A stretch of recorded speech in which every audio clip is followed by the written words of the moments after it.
motion to come back into open session from executive session? So moved. All right, have a motion to have a second? Second. Are there any discussion? Hearing none, I'll start the vote. Mr. Early? Yes. Mr. Collins? Yes. Mr. Hill? Yes. Mr. McCraw? Yes. Mr. Dix? Yes. I vote yes. All right. At this time, whereas the Carroll County Board of Supervisors conveyed the closed session this date pursuant to the affirmative recorded vote and on the motion to close the meeting in accordance with the Virginia Freedom of Information Act, whereas Section 2.2-3711 A6 and A8 of the Code of Virginia requires a certification by the Board of Supervisors that such closed session was conducted in conformity with Virginia law.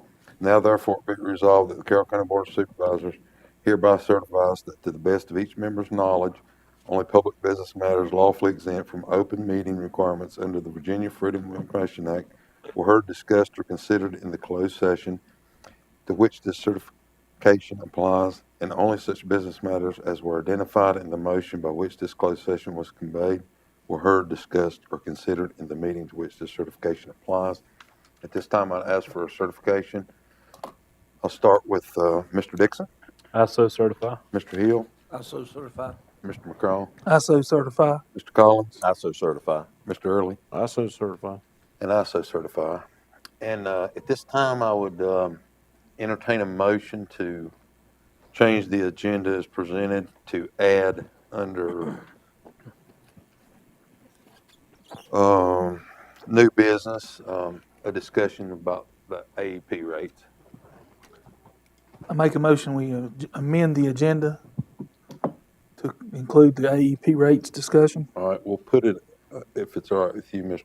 McCraw, as C under new business. That's fine with me. Okay. Have a motion to have a second? Second. All right. Are there any discussion? Hearing none, I'll start the voting with Mr. Early, Yes. Mr. McCraw, Yes. Mr. Hill, Yes. Mr. Collins, Yes. Mr. Early, or Mr. Dixon, I apologize. Yes. And I vote yes. All right. At this time, I'll ask Mr. Collins if he would lead us in the invocation and pledge.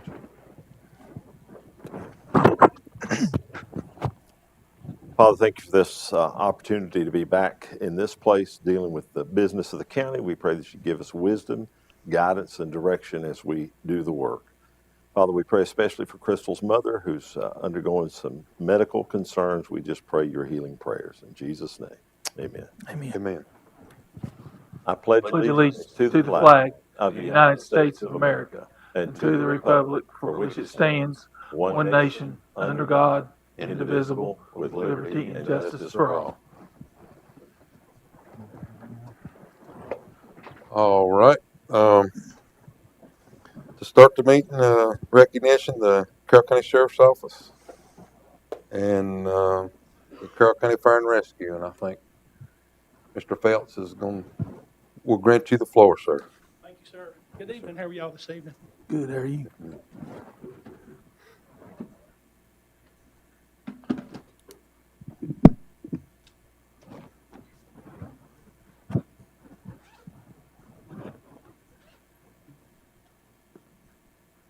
All right, we got a couple of different presentations. On the first one, we want to recognize Logan.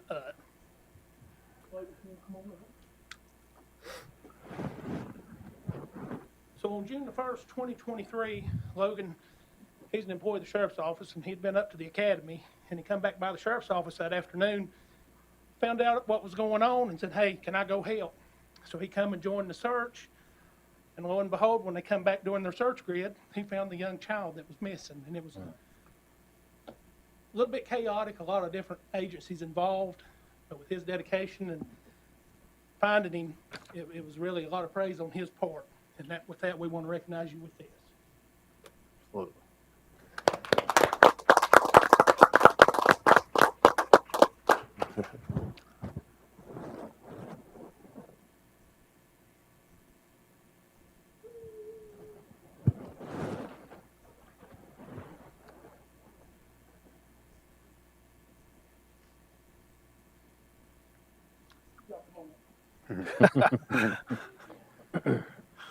Y'all don't be bashful.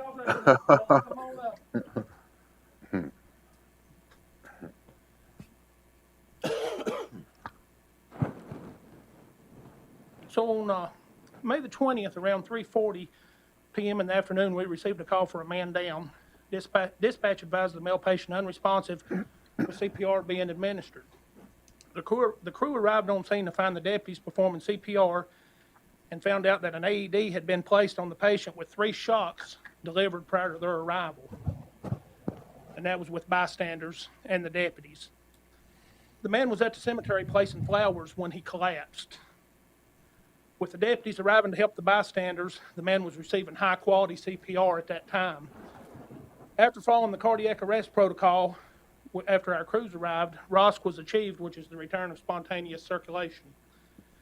The man was then transported to Twin County Regional Hospital, where he was cared for, and then transferred to Wake Forest Baptist Hospital. The man is alive today and alert because of these people coming together as one team, striving together for a better outcome.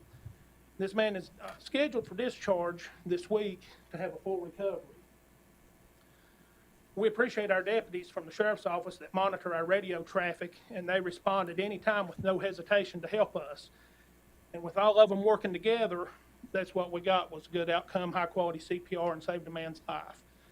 Don't get enough recognition, so when we can come before you all and present these awards, it really says a whole lot for their character and their desire to help their fellow man and citizens. And at this time, and they're in no specific order, Jackie Junior Young.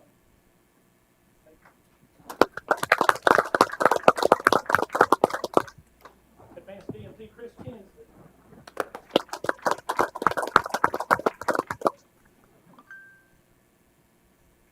DMT Sam Adams.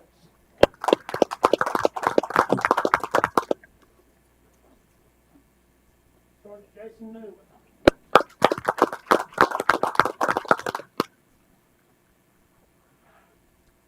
Deputy Austin Atkins.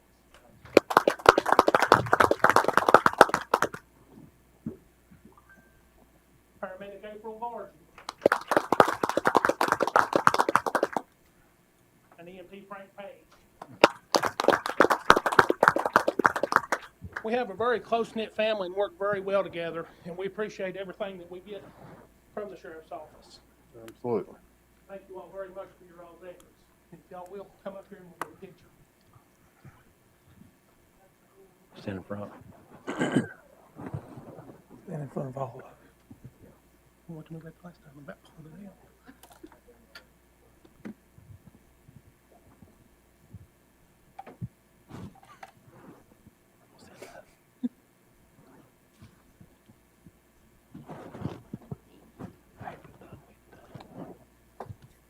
I think they all deserve one more big hand. Thank you all very much, and we appreciate your time to come up here. Thank you, Mr. Phelps. Thanks, sir. Thank each of you. All right, at this time on the agenda, we'll go to citizens' time. Michelle Bryant.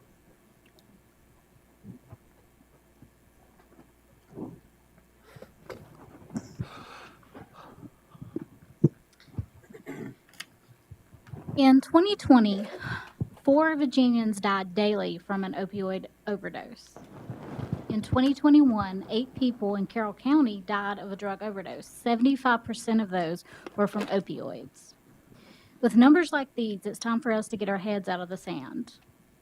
While funding 30, 60, 90-day recovery programs is essential, what about the beyond? What about the housing and reliable transportation that is needed?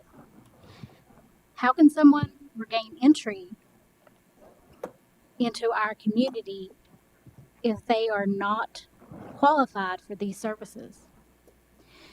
Due to the lawsuits by various states, including Virginia, funding is now available for many options beyond the 30, 60, 90-day recovery treatment programs. My day job, consists of finding resources for students in recovery at Wytheville Community College. Most people I come in contact daily are unhoused and need more reliable transportation than what's available. These students want to better their lives, but they have more obstacles than the average student. One way I have to advocate for my students at WCC is by sitting on a mental health and substance use disorder task force developed by the With Bill With Bland Chamber of Commerce. Our mission is to connect resources that are often overlooked and to ask our local governments to connect with the Opioid Abatement Authority to help their constituents with daily challenges such as affordable housing, job placement, education, and reliable transportation. I'm here this evening as a recovery support specialist, a resident of Carroll County, and someone who wants to see that our community thrive. I'm asking the Carroll County Board of Supervisors to form a task force to oversee the funds allotted to Carroll County from the state of Virginia after the settlements with the pharmaceutical companies involved in the opioid epidemic. I volunteer to help the Board of Supervisors in any way I can to help develop a task force to help our community decide the best way to spend the money awarded to our county. And thank you for your time. Thank you. Lorraine? I may have said that wrong. Can't really read it. All right. My name is Laurie Methvin, and I live in Laurel Fork. I moved back to Virginia last year, having lived the last 6 years in West Virginia, which many of you know has, I think, is number one in deaths from opioids. I'm in long-term recovery myself, 27 years without a drink or a drug, and I've worked, volunteered, and helped out in that field for the last 20. And in West Virginia, I did a lot of work, volunteer work, writing grants, helped setting up, getting all of our officers trained in the county. And I think you also know that West Virginia is a pretty poor state. The county I was in was 17,000 people. Everybody was on school lunch, but we still managed to get stuff together so we could get all the sheriffs trained in giving Narcan. We even set up a thing to give them out. All this took a time, but we did a lot of things, and I just want to offer my support without pay and time. If you do get a task force started, because I believe I bring a lot of expertise, both personally and professionally, and I don't know if there's a word for volunteerism. That's all I wanted to say. Thank you. Thank you. Thank you. Janet?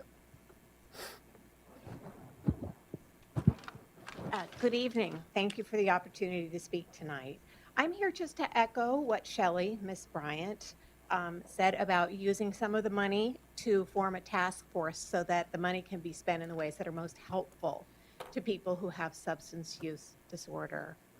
And then I did want to mention something else about people being affected by substance use disorder. Before my daughter was born 30 years ago, I was an elementary school teacher, and it's very heartbreaking to see what happens to children whose parents are affected by substance use disorder. It's not just the people that struggle, but their family members who suffer too, and I think we have to think about the children. And now that I'm at an age where many of the people my age are grandparents, I'm seeing that a lot of people, rather than having a chance to step back from their responsibilities in older age, are now raising their grandchildren because their parents have died or just can't be as responsible as they need to be to raise a child. So I think that as we consider this question, we have to realize it's wider than just the person with the disorder. We have to think about the other people affected too and spend money wisely so that everyone can be helped. Thank you. Thank you.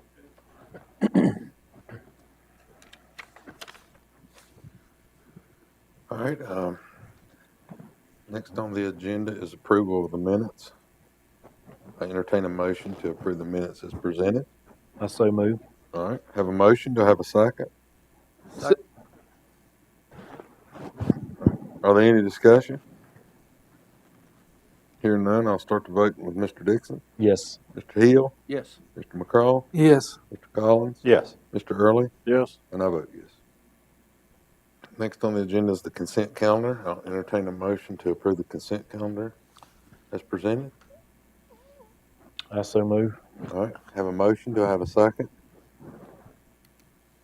Second. All right. Are there any discussion? I have a question, All Mr. right. Chairman, and Mike or to finance, either one. It's on page 4, payment to the joint pound, animal control, increase in cost for jointly operated pound, $65,000. Is that total all new, or was some of that already budgeted, or what? Help me understand that. Okay. The agreement that we have with the animal shelter that's in Galax is it's Grayson, Galax, and us, and we all pay 1/3 of whatever the cost is. Well, they had an increase last year of they added a new personnel and they did some upgrades, so we have to absorb a third of that cost. So we're sharing that cost between those three. So it's a total of almost 200,000 extra. Well, it about I want to say we were paying, and I'm going off the top of my head. I can look it up, but I think we were paying 40,000, and it went up to about 120. Okay. So my question to that would be then, we still don't have a board formed where we have a say in that. That is correct. We had originally discussed that with. They've had administrative changes, so we haven't really went through the cost of it. But one of the discussions was as Carroll paying based on the usage. We are the highest user of the facility. So at one time, we discussed the possibility of having the committee come back together with a group of voting partners and then reallocating the cost based on usage. Okay, and that would have cost us 50% of that total fee. So you take that number, multiply by 3, and that's what the operating cost of the pound is. Right now, we don't. All we do is we're paying for the service. So if there's complaints or any of those things, it's all handled through the city of Galax. So I mean, we can reinvestigate that to see if that's. But this was brought up in the last 6 months with the city, but. Right now, they're still looking for an administrator. As we go through it, this is probably our cheapest option right now. I was gonna say, is this better off than going to pay per usage type? Yes. So, I mean, we're looking at more than this what is. And this is the first increase we've had in quite a while. And it's been growing for the last year.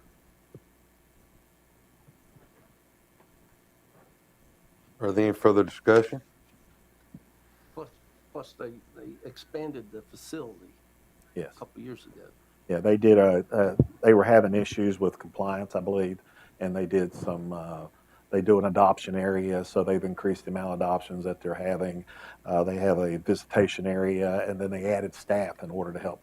I think some of the issues they've had in the past was, that's a hard job. It's a job that I wouldn't want to do, and we're glad there's people doing it. But the expenses probably should have came up earlier instead of being more all at one time. So, All right. Any further discussion? All right. I'll start the vote. Mr. Early, yes. Mr. Collins, Yes. Mr. Hill, Yes. Mr. McCraw, Yes. Mr. Dixon, Yes. and I vote yes. Next on the agenda is invoices. Ever how the board chooses to do it, we can entertain a motion to approve May 19th A and June 12th B in one, or we can break them out, whichever the board sees. Mr. Chairman, I make a motion we approve them as presented at both A and B. Okay, I have a motion to approve invoices A, May 19th, 2023, and B, June 12th, 2023, all in one motion. I have a second. Second. All right, are there any discussion? All right, hearing none, I'll start the vote. Mr. Collins, Yes. Mr. Hill, Yes. Mr. Early, Yes. Mr. McCraw, Yes. Mr. Dixon, Yes. and I vote yes. Next, under new business, the MOU for county equipment transfer. I'll open the floor for Mike to speak on that?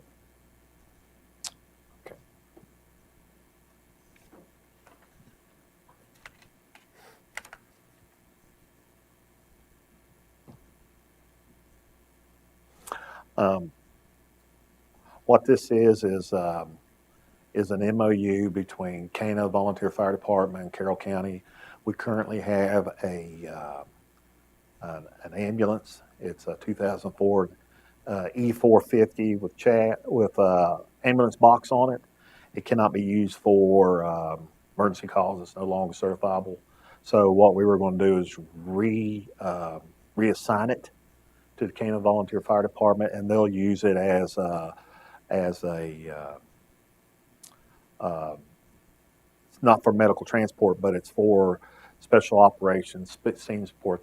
One of the things that we talked about at one time was putting in a device that they could fill bottles at a scene. They have one of those units there.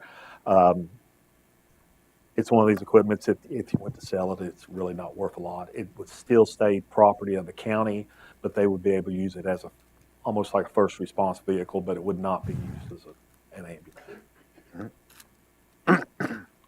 And what this memorandum of understanding, we've been doing with every vehicle we buy, every one we retool, repurpose, or use somewhere else. What this does is put something in writing that shows where it came from, where it goes back to, and how it's used in the future. So if it's ever not used or something, it'll still have to come to ask us to dispose of. So this is interdepartmental move. Entertain a motion to approve this MOU for the county equipment transfer. So moved. All right. Have a motion to have a second. Second. All right. Are there any further discussion? I have a question. Should it include a statement stating that it's not to be used for transport? Yeah, I think it was listed on the MOU. Says purpose of emergency response. On the top part, it's for special operations, scene support, equipment vehicle, not as a medical transport. Okay, yeah, that's good. Any further discussion? All right. Hearing none, I'll start the vote. Mr. Dixon? Yes. Mr. Hill? Yes. Mr. Collins? Yes. Mr. Early? Yes. Mr. McCraw? Yes. And I vote yes. Next, under new business, first quarter appropriations. I'll entertain a motion to approve the first quarter appropriations. I so move. All right. Have a motion to have a second. Second. All right. Are there any discussion? Hearing none, I'll start the vote. Mr. Early? Yes. Mr. Collins? Yes. Mr. Hill? Yes. Mr. McCraw? Yes. Mr. Dixon? Yes. And I vote yes. Next, under new business, under C, AEP. I just wanted to put that on the agenda for the board to have opportunity to talk about it. You know, I'd like to even see us possibly put a resolution in play that we don't support adding that to our citizens, you know.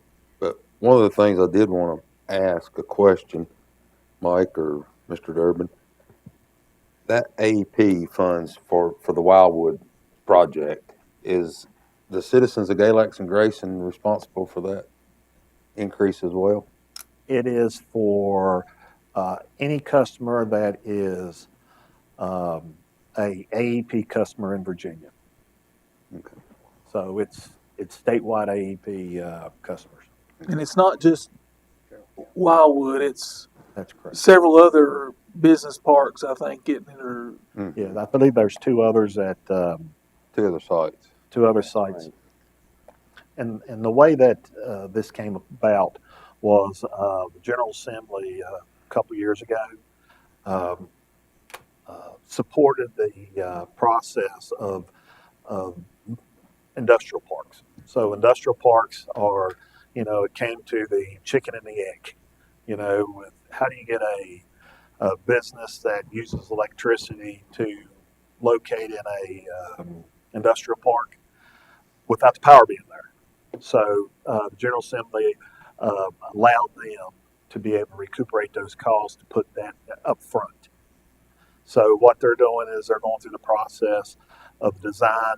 They went through the process of working out the property.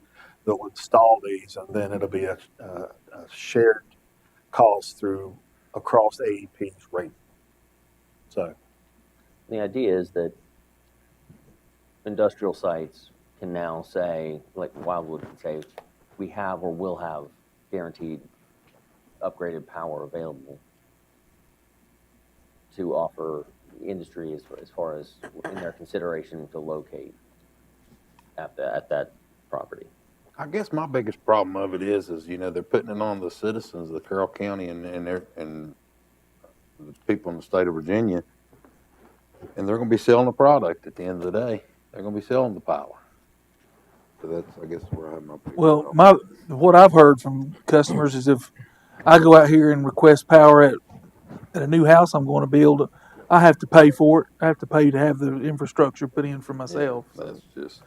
It doesn't seem like it's right, but Have they done this previously on other projects before? well, It's a new act, isn't it? well, it's got to do with it's under the Transportation Recovery Act clause. So what that does is in the state of Virginia, the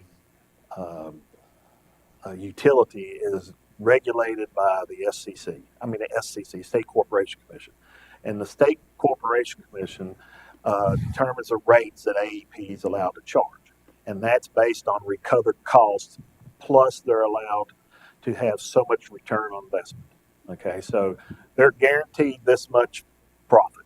Okay, and however they get there is a determination of how those costs were done. So it's like your fuel surcharge. They evaluate that every year or two. I think it's every year, but they evaluate it and say, okay, the price of fuel went up. Okay, this year it's going to be this, so I get to raise my rate to cover the cost this upcoming year, plus I get to whatever I didn't get last year until it gets there. So when they go to look at these rate increases, it's a, for all due respect, it's an accounting argument whether or not you can count this thing toward this rate. So in order for them to run power lines down a road or to do these type things, they put that in the cost. And then they surcharge everybody to do it. So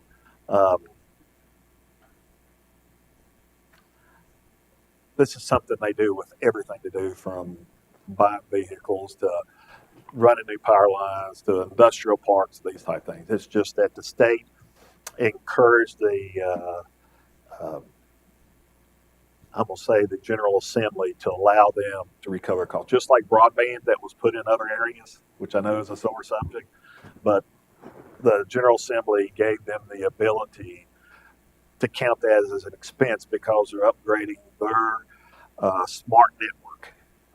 So all the citizens that are on AEP through the state of Virginia will pay for the broadband main lines that are being fed in other communities. I understand, but you know, we're not going to be able to do anything here tonight to keep this from happening, but I think we ought to voice our displeasure with it. Absolutely. Yep, I agree. So, all right, next on the agenda is the vacation. Would excuse me, Chairman? Yes, sir. Do you mind? Do you want us to write a letter of opposition or send something in? That'd be the pleasure of the board. I make the motion we do that. All right, have a motion to have a second. Second. Any further discussion? Hearing none, I'll start the vote. Mr. Early, Yes. Mr. Collins, Yes. Mr. Hill, Yes. Mr. McCraw, Yes. Mr. Dixon, Yes. and I vote yes. All right, next on the agenda is the plat vacation. I'll entertain a motion to vacate this plat that was presented to us. And if anybody has any questions, Mr. Newman is here, and I'm sure would be more than happy to answer any questions. There are two plats, right? Yes, they are. Are we doing them together? Oh, we'll do them separate. I don't care. I'll just ask. Yeah, we'll do them separate. Yes.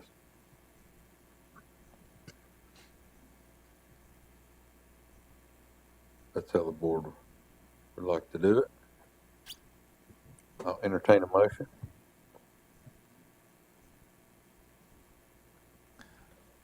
I don't know how to make the motion because I'm not sure what the names were on the plats.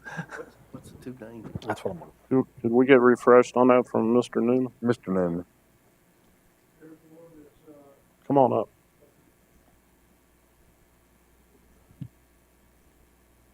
One that is William Clark, and one that is Mr. and Ms. David Riggin. I can't remember her first name. Okay. Wanda. I don't remember. That's what it is. All right. Any other questions for Mr. Newman while he's up here? Everything good with them on your end? Yes. Okay. Thank you, sir. Thank you. All right. I'll entertain a motion. Make a motion, we vacate the William Clark plat. All right. I have a motion to vacate the William Clark plat. Are there any discussion, or do I have a second? Sorry. Second. Are there any discussion? Hearing none, I'll start the voting with Mr. Early, I abstain. Mr. Collins, Yes. Mr. Hill, Yes. Mr. McCraw, Yes. Mr. Dixon, Yes. and I vote yes. Next, I'll entertain a motion to vacate the plat for David and Wanda Riggins. I make a motion we vacate the plat for David and Wanda Riggin. All right, have a motion. Do I have a second? Second. All right, motion and a second. Are there any discussion? All right, hearing none, I'll start the voting. Mr. Collins, Yes. Mr. Early, Abstain. Mr. McCraw, Yes. Mr. Hill, Yes. Mr. Dixon, Yes. and I vote yes.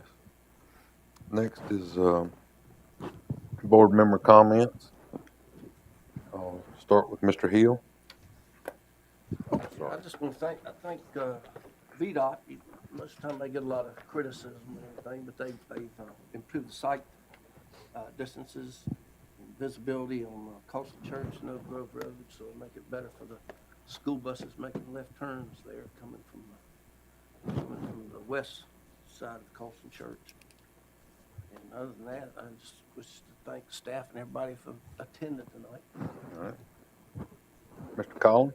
I'll echo what Rex said. They've done the same thing down in our community and I assume they're going to work all over the county before it's over with, but it's helping a whole lot. And then just to say thanks to everybody who came out tonight, our rescue squad, the sheriff's department, the hard work that they do, and these folks who've come to speak about the opioid problem, and I would like for us to have further discussion on what we can do about what they brought to us. Okay. Mr. McCraw? Just thank staff and everyone that was here in attendance, and VDOT, like Rex said, they don't get a lot of good positive recognition, but I do thank you for what they're doing in the areas. And the volunteer fire departments that was on that fire at Doug Spur last week. It was a very trying time for them. It was a pretty large fire, and just thank them for their commitments and all the EMS and volunteer rescue squads and the sheriff's office for everything that they do. Mr. Early? A couple of things. First, I've brought it up many times at board meetings about the majority of the PSA board being occupied by Board of Supervisors members. I'd really like to see that change. I think there are people out in the community that could be of great benefit to the PSA board, and I don't think it needs to be a replica of this board. So I ask that each of you, I have been on the PSA since the last time I was on the board 20 years ago. So I ask each of you to think about that. Think what's in the best interest for the community. If it's you or perhaps somebody else that would like to serve, I sure would like to get some new folks on the PSA board. An update for my area with Marion Road. We had some citizens here a while back that complained about a logging operation. Well, that operation has ended. It finished up 2 to 3 weeks ago. Marion Road is a complete disaster. I have been in touch with VDOT ever since beginning of January about trying to fix the road. I had a conference call with Lisa Hughes and Dave Ledford about a week ago, and they informed me that they cannot do any repairs on that road until DEQ does their thing. Apparently, somebody filed a complaint with DEQ. Well, DEQ came back to VDOT and said, you have to do some emergency repairs before we can even do our job. So it's going to be a long process, but it's being looked at, it's being worked on. I also asked them who's going to be held responsible for the amount of money it's going to take to repair that road, and they said they've been in touch with the Attorney General's office. So hopefully something will come out of that. And finally, the 20th, which is a week from tomorrow, there's a primary in Carroll County. We have a hotly contested delegate race in Carroll County because of redistricting. It's been kind of ugly. It's been in the papers. It's been on TV. But I want to ask that everybody that can, it's a Republican primary. I don't think they prevent Democrats from voting. If you can get out and vote, I hope you will.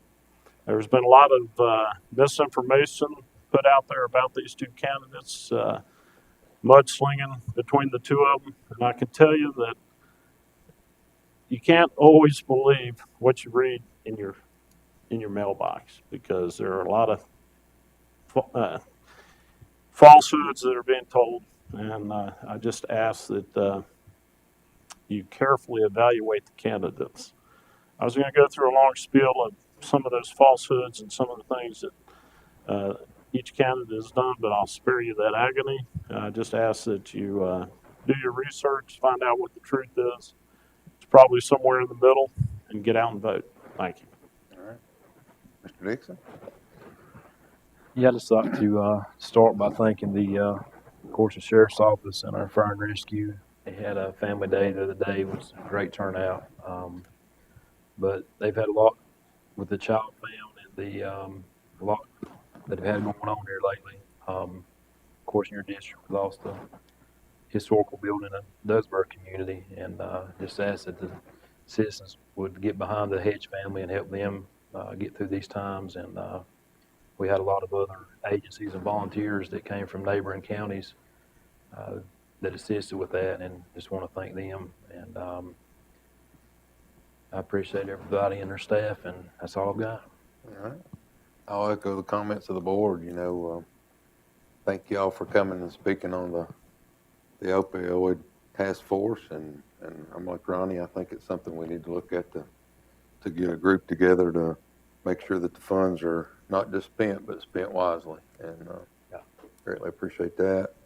Thank staff and Crystal, we got you back. If you need anything, let us know. And many prayers.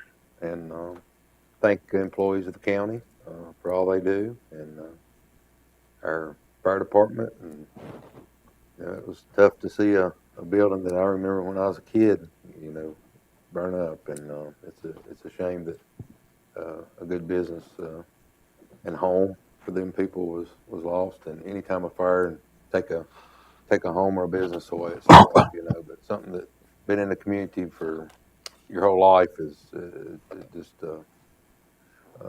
hits home. And thank the board for all they do. Thank our fire department and our EMS and our sheriff's department, and thank Mike and Mr. Durbin for all you do to advise us. And with that said, I'll turn it over to county administrator comments. I just wanted to just take a moment. I guess more and more I get impressed because you have the work that the sheriff's department does, and the EMS, as far as that's a second life that's been brought in here. And I know there's a lot more, but it's pretty amazing that you have that care and service. And we have a lot of good people within our county as far as citizens and employees, especially because all these are tough jobs. I mean, everything that all the employees do, from your constitutional officers to to your EMS, to your maintenance, to your PSA, to all these employees. If anybody thinks they got easy jobs, you need to come out and spend a day with them, because I can guarantee you everybody's job's not as easy as people sometimes think they are. But I do appreciate them. I think they do a great job. We get a lot of support from this board, so that's the reason why we have what we have. I also like just give a thank you for Gary and Twinkie, Jason. They had an event this weekend in which our staff helped amazing with it and maintenance, and it took a village to put it on. It was a nice event. We had good turnout. It's something we want to plan to do every year. We even had a board of supervisor get dunked a few times. About 30 probably. 30. And it was a good event. A lot of communication, a lot of talk among each other. We get to see each other as friends and family. So I just want to reach out and say thank you for everybody that had a part in that, and thanks for everybody coming out. It was a real good event, and that's all I have. All right. County Attorney comments? Nothing this evening, Mr. Chairman, other than I guess our next meeting will be after July 4th, so I'll just wish everybody happy Independence Day. All right. Thank you, sir. And one good thing about being a chair, you don't have to close the meeting just yet if you forgot something, and I have. I do want to mention to the citizens that we have a couple different broadband carriers that are looking for grants to be turned in on June 20th, one being Citizens out of Floyd and one being Zytel. And Citizens is asking support letters if we could get them sent in to them. I think Mike will have staff to put their email on the county website and reach out to Citizens with a letter of their support, and hopefully we can get one of these broadband grants and move forward in that process. So Can I add one thing? I'll grant you. Those letters of support need to be in by the 16th. Yeah. I don't know if you mentioned. Right. Yep. All right. With that being said, I'll entertain a motion for adjournment. So move. All right. Have a second. Second. All right. Are there any discussion? All right. Hearing none, I'll start with Mr. Early. Yes. Mr. Collins. Yes. Mr. Hill. Yes. Mr. McCall. Yes. Mr. Dixon. Yes. And I vote yes.